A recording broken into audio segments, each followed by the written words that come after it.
우리 청소년들의 개인적인 신앙과 사회적 불평등과 불의를 어떻게 연결할 수 있을까요? 또 그들의 신앙을 행동으로 옮길 수 있도록 어떤 식으로 도와줄 수 있는지 교수님의 경험을 나눠주시면 감사합니다. So how do you connect faith and what's going on in the world actually? And how do you help your young people to learn to translate from their personal faith to action? Please share your experience with us.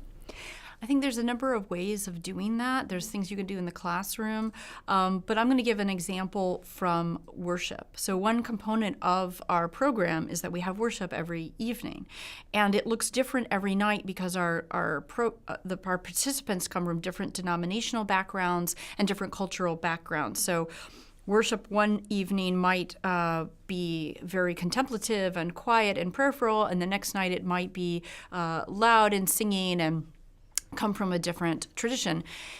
And often what happens is that something happens out in the world that when we come to worship, we simply cannot ignore, because there are people in our worship space who are hurting because of what they heard in the news before they walked in there. And a prime example of that is a couple summers ago, right when we were going into, or the day that we were going into worship, we again heard in the news about an unarmed young African-American man being shot by a police officer.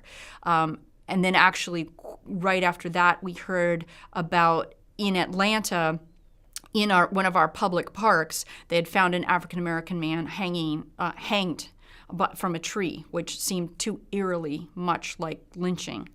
Turned out to be a suicide, but at that moment, it just felt like so much violence was being visited on young African-American men.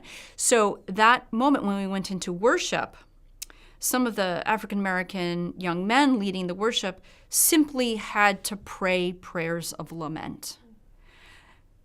And they were crying out from their heart to God, "We don't feel you right now, God. Come to us." And it was such a cry from the heart. And it was hard because those of us who don't know exactly what that cry from the heart feels like exactly are bearing witness to this lament.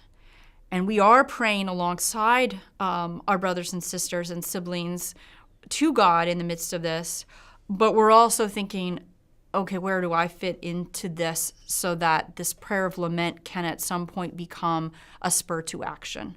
And so this is a moment when we made a choice as a program. You could make a choice as a summer camp to ignore everything that's going on outside and just sort of shelter the young people and continue going on with whatever the program is for the evening. Or you can say, we just heard about a shooting. We just heard about something happening in another part of the world. And there's people within our community who are directly impacted by this, or they're thinking about it and it's on their hearts. We're going to choose to pray in worship out of this experience. That's how you connect your faith to what's going on in the world. You pray with the newspaper right before you. That's how you connect your personal piety with what's going on. And it happens in the midst of community, in the midst of worship.